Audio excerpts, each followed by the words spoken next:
Playing in the Maroon, the Grand Hotel, containing mainly university players, posted the first goal of the final against the Castle through Rowan Tranby. In Super 6 hockey, a field goal is worth 3 points, and this penalty corner converted by Tranby was worth 2, giving the Grand a 5-0 lead. The second half, Castle revival started through Ben Symes, and as the final whistle approached, tempers began to flare. The Castle maintained composure, with Stuart Nelms producing the winner with just minutes remaining. Following the match, the Newcastle squad to play in Palmerston in New Zealand was chosen, with 6 players from the final selected for the 5-day tour on Wednesday week. An Australian team will be chosen for a one-off test against the Kiwis after the tournament. Everybody likes to beat the Kiwis, so you try to make that side, and it's for $2,000, winner takes all, so that's a bit of an incentive. Deering's father, Paul, will also make the trip as a selector, given the tough assignment of picking an Australian team for the test. There's a little bit of a chip on the shoulder somewhere up there and over there, so they'll be looking to come out and beat Australia, and particularly on their home turf. They lost the 3 tests previously played over there, so they'll be trying to make amends this time, I'm sure.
As mentioned on NBN's late edition news last night, Carlo sustained the injury while playing in the Knights' winning World Sevens campaign last weekend.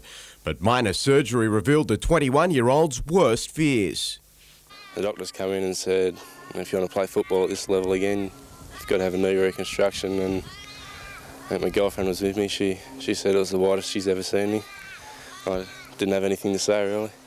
We're bitterly disappointed, but I'm really sorry for the kid himself, because, you know, he was looking forward to what promises to be a very big season for him, and now he's possibly out for 5 to 6 months.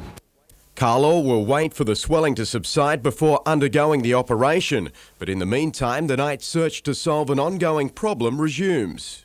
We are struggling really for strength in depth in the 3 quarters. Newcastle had the traditional pasta mill in Coffs Harbour this afternoon, where they take on the Tigers in an hour's time. Captain Paul Harrigan won't play due to a hamstring strain, allowing Billy Peaton to join the starting side in the pack.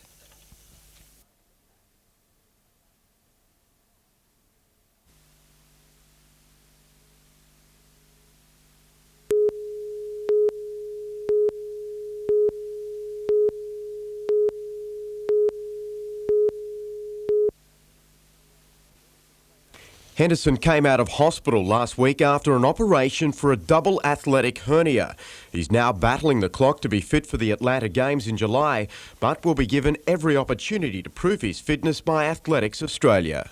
You can't dismiss the very, very important part of a relay team like Hendo. Hendo's not only a very, very good athlete, but he's an integral part of the team. He's very, very enthusiastic. He drives everybody, and so we won't dismiss Hendo.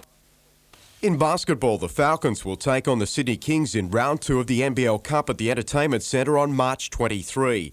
Former Falcons Grant Kruger and Derek Rucker will also be on show, with Townsville taking on the Hunters in a preliminary match. In rugby union, the Newcastle Wildfires have named a 10-man squad for the $15,000 Sawtell Sevens this weekend. Back rower Stuart Jones will captain the team in its first outing for 96, with Monty Tupelo, Eddie Moa and Christian Taylor included in the Sevens lineup. And in soccer, Paul Wade will stay in Newcastle for a day following the Breakers match with Canberra on Friday night. The Socceroos skipper will assist with Rosebud Junior trials against Blacktown on Saturday, culminating with a seminar at Adamstown Public School at 4:30.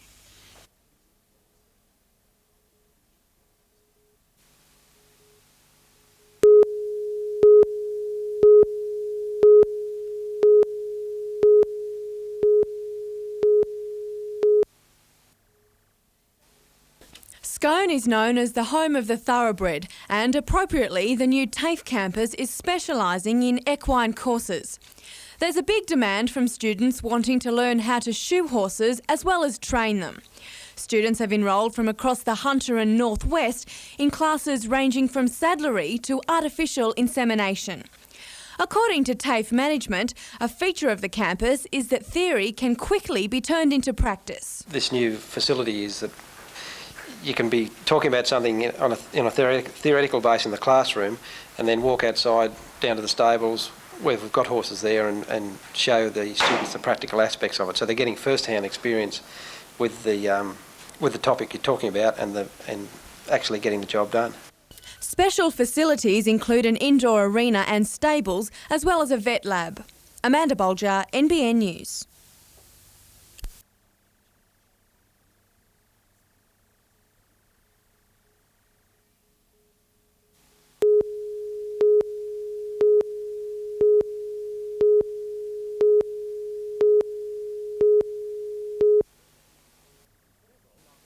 Several of the 120 owner-drivers involved have formed a picket line at Port Waratah Coal Services at Carrington, and they intend to stay there until talks between the Transport Workers Union, collieries and major haulage contractors bear fruit.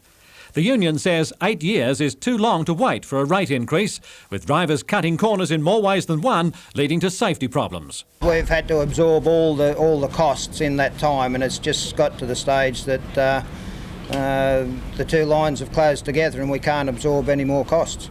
The truck stoppage is not having any effect on shiploading at the moment. The 17 colliers riding at anchor off the harbour today are due to a surge in demand that the coal loader cannot satisfy. Port Waratah Coal Services says it's working at peak capacity and vessels can't be pushed through any quicker. However, if the truck stoppage is prolonged, drivers say they will begin to affect exports. The trucks probably move an average of 10,000 tonne of coal a day. So a 50,000 tonne ship, obviously within a week we've have some sort of effect. Drivers employed by the big haulage firms in the Upper Hunter have agreed not to do the work normally handled by the strikers. However, coal is still being delivered to power stations as an official essential service.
At the moment, 450 workers are employed in the wire products division, but that is set to increase to 530, boosting the workforce by about 20%. It will mean expanding existing buildings as well as constructing a number of new ones. The division is responsible for making wire. Most of it stays in Australia, but a quantity is exported. We currently export about 7,000 tonnes of wire from this site, and we would expect that would grow to up to 30,000 tonnes when the project's completed. The section produces around 150,000 tonnes a year, but the expansion will see total production soar to 230,000. Mr. Deeds says it confirms the long-term security of the Newcastle plant.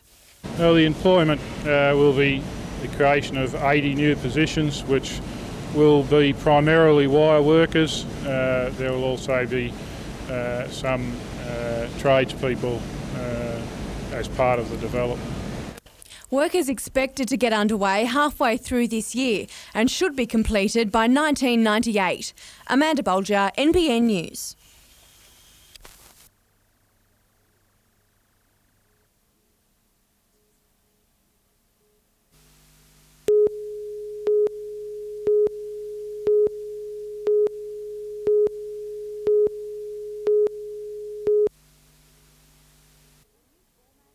With a new format and fresh sponsorship, the Group 3 Rugby League competition is looking forward to a great season.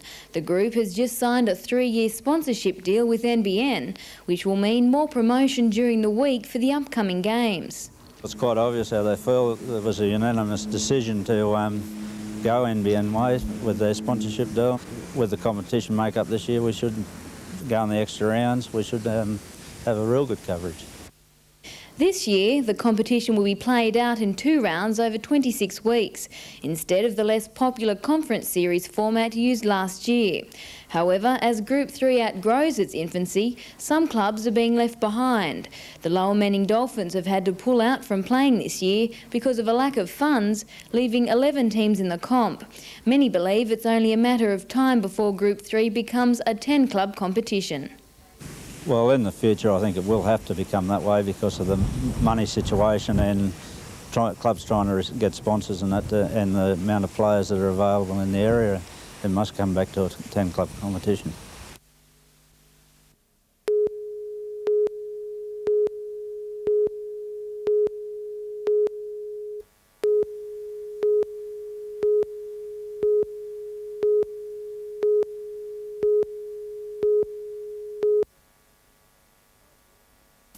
Bob Baldwin and Shadow Minister for Small Business Judy Moylan today met with business people in Raymond Terrace to hear their concerns and discuss the Coalition's policies.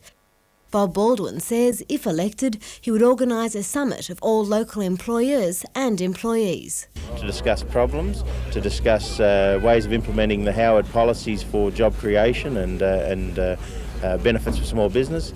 Judy Moylan says a coalition government would provide new incentives for small business owners. Well, the frustrations are being echoed across the country, and the frustrations here within this electorate are that government should get off the back of small business, that they're just wallowing in a maze of tax legislation, red tape and bureaucracy. But member for Paterson, Bob Horn, says the coalition is nothing but talk with no definite policies to help small business. Emma Siossian, NBN News.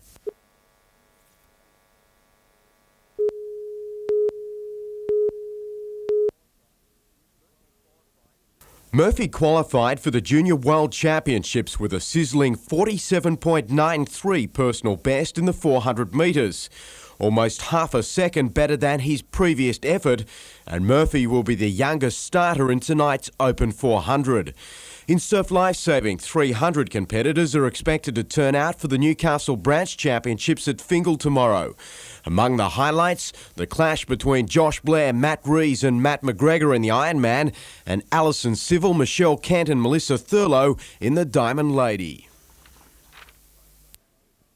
Motordrome action continues tomorrow night with Curry's Australian champions looking to take out both the feature events.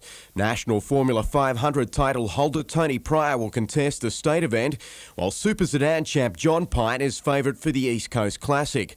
In soccer, the Breakers kick off at 7:30 tonight, while in the State Super League, Adamstown play Illawarra, while the Coast is at home for the first time. And Newcastle Stables will saddle up 3 horses in tomorrow's feature at Rose Hill, the $100,000 Clissold Handicap. Max Lee's 3-year-old Zephyrs, Noel Mayfield Smith's New Sep, and the Mal Eggleston 6-year-old Al Lats will take on some of the country's best, including Dane Win, to be ridden by Wayne Harris.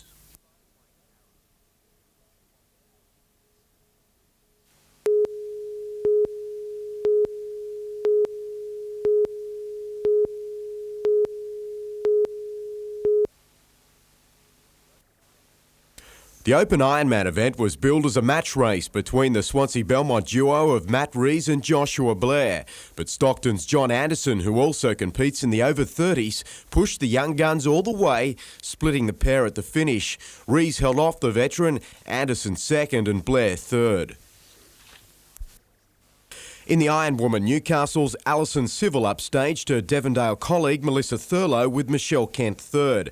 And Swansea Belmont broke Nobby's stranglehold on the surfboat crown, beating the defending title holders. In Rugby League, the Knights take on Illawarra in just over an hour's time, with Paul Harrigan and the Johns brothers to miss the match. The Camorley brothers and Paul Marquette will start in their place. Also in Coffs Harbour, the Newcastle Wildfires, who are contesting the Sawtell Rugby Sevens. The Wildfires won their first 2 rounds convincingly against North Coast local teams, but then lost their third round 22-17 against Queensland University. At last report, the Wildfires were progressing through the Plate Division, the tournament concluding tonight.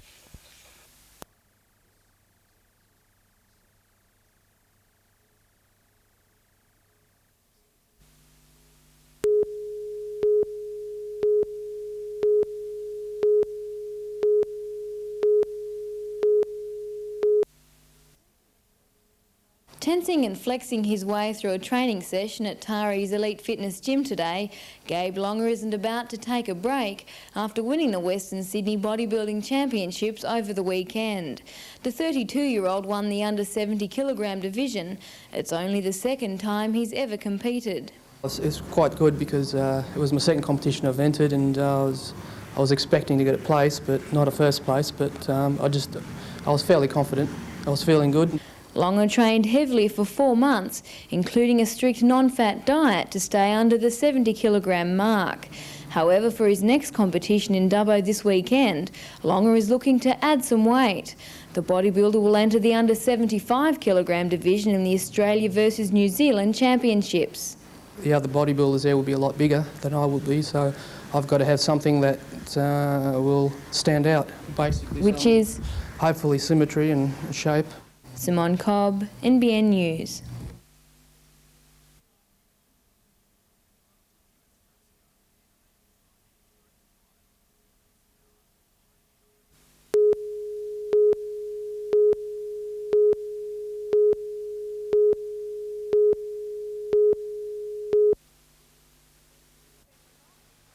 It's been a long and controversial road to establish a foreshore reserve at Greenpoint. The park at Greenpoint has been a long time coming. The campaign first began back in the 1920s, and it's taken until now. The land on the shore of Lake Macquarie was earmarked for development, but was met with howls of protest. A compromise was reached and council purchased some of the land, securing its future as park area. The member for Swansea, Jill Hall, presented a cheque for $250,000, which is the first instalment of $1 million state government commitment over the next 3 years. The money will be used to rejuvenate the weed-infested area, which over the years has been used as a quarry and a mine dumping ground. That is set to change, with the community benefiting from the upgrade. They're really good for passive recreation, good for walking, picnicking, water sports on the foreshore. And very much for conservation and people who want to appreciate it for its conservation value. Amanda Bolger, NBN News.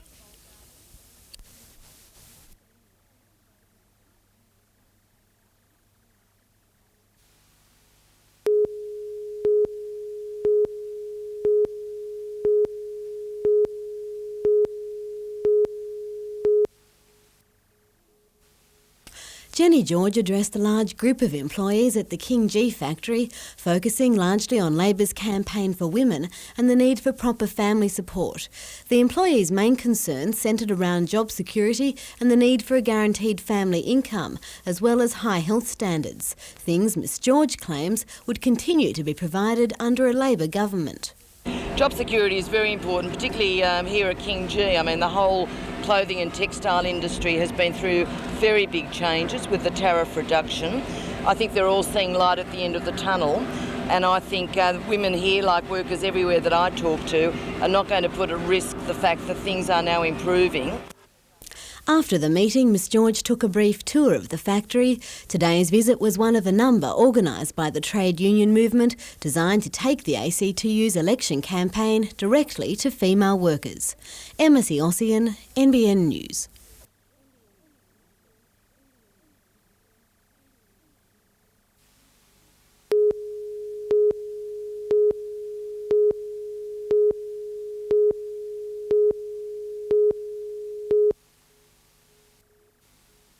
A Year 10 student at Cessnock's Mountview High School, Cameron Harker, has been playing the saxophone since he was 9.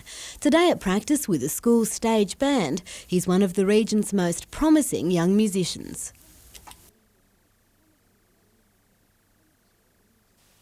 Cameron has just been selected for the Junior National Wind Orchestra, set to tour the United States this June.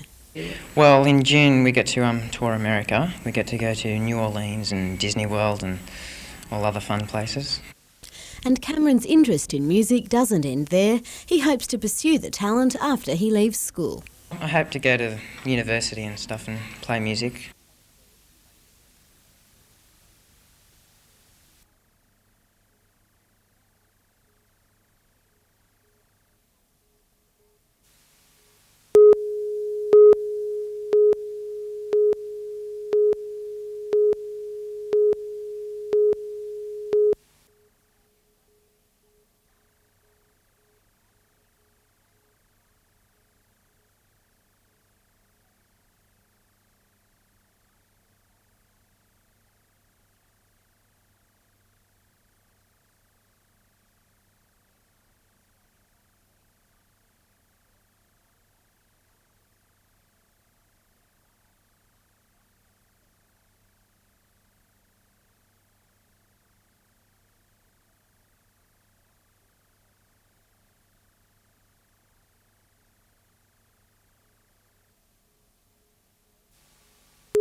Show bags have always been an important part of any show, each containing plenty of hidden treasures. To ensure the contents of each bag are safe, the Department of Fair Trading has inspected all show bags intended for sale at this year's Newcastle show. While most passed the test, a few toys and novelties presented a possible risk. We had items that would actually project pencils and things like that if they were improvised by young children. We also had items which the suppliers couldn't produce certificates for the liquid that was in the small containers. Today the bags were put through a second test, this time by those perhaps even more directly involved. Students from the Hunter Orthopaedic School and Hamilton South Special Education Unit gave each of the bags a good inspection, their smiles telling all. And according to the department, the bags do present value for money. I think it's a great deal. The Newcastle show opens next Wednesday with the theme "The Country is Back in Town."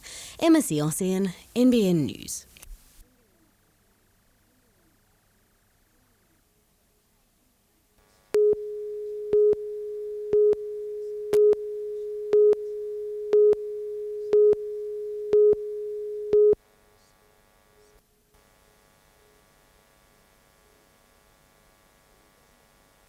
21-year-old violinist Peter Chase and 19-year-old pianist John Collier today performed for their sponsors at Newcastle City Hall.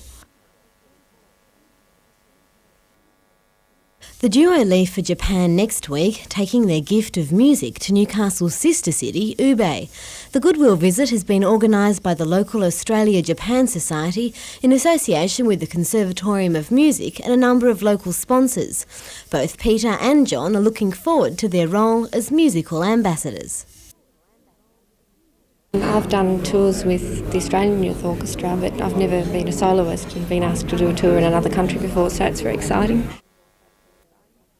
It's a great honour to be chosen, and it's a great opportunity, so I'm looking forward to it a lot. They'll play at a special farewell recital at the Conservatorium Concert Hall next Wednesday. Emma Ossian, NBN News.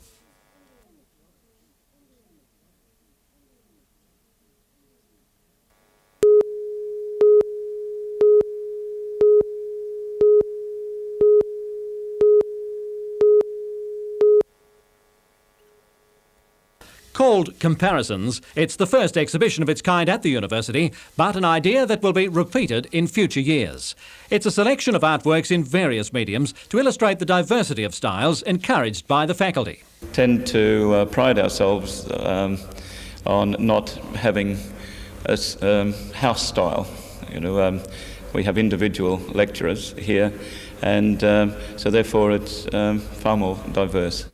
Professor Gilchrist has encouraged the individual artists to exhibit 2 works each, which provide a span of time to demonstrate any change of direction that the artist may have taken.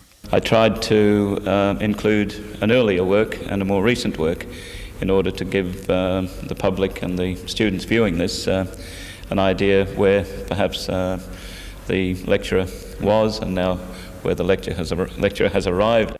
But in all this, it's not forgotten that the whole idea is to give the 100 incoming students a picture of what the 3-year degree course has to offer. Students arrive, they don't know who the staff are, in a sense that will be teaching them. So it's looking to give them an insight into the work that the staff are involved in. The exhibition is also open to the public until the middle of March and will then be followed by an exhibition of the works of last year's graduating students.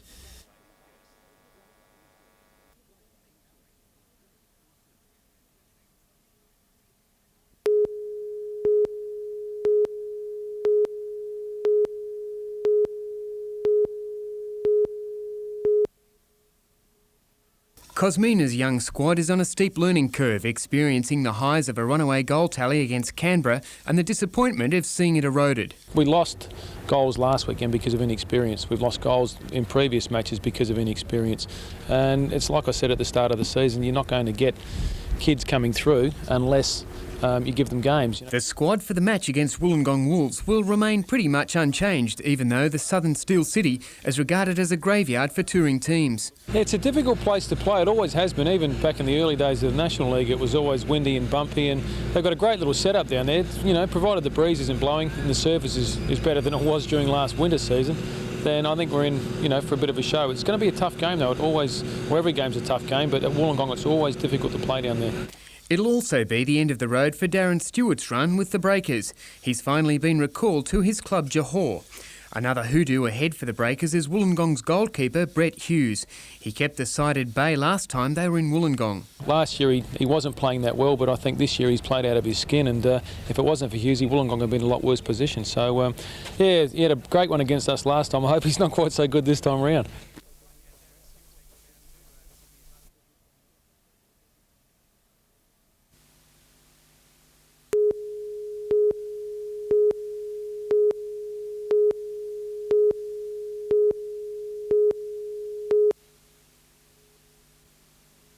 The New Look Falcons team, which includes 7 new faces, left for Taree this afternoon. The 2 matches against the Magic will provide a stern test and allow the various new combinations to find their feet. It will also be import David Van Dyke's first taste of what's to come in the NBL. Meantime, the game's governing body will meet in Melbourne tomorrow to discuss the rescheduling of the season, with a summer competition one of the options. In soccer, Adamstown is out for the hat-trick tomorrow night in the State Super League. Rosebud take on Canterbury in their third game of the season, while the Coast play Sutherland in Sydney. At the Motordrome, Australian sprint car champion Todd Wanless will contest the state titles tomorrow night. He's one of 30 entered and will be up against the likes of Tatnall, Jackson and Rush. And hundreds of athletes and once-a-year triathletes are expected to flock to the foreshore on Sunday for the Newcastle Corporate Triathlon. The event gets underway at 8:30 and consists of a 500-metre swim, 20k cycle and 4k run.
For years, surf lifesavers, affectionately known as clubbies, have been somewhat at odds with their board riding colleagues.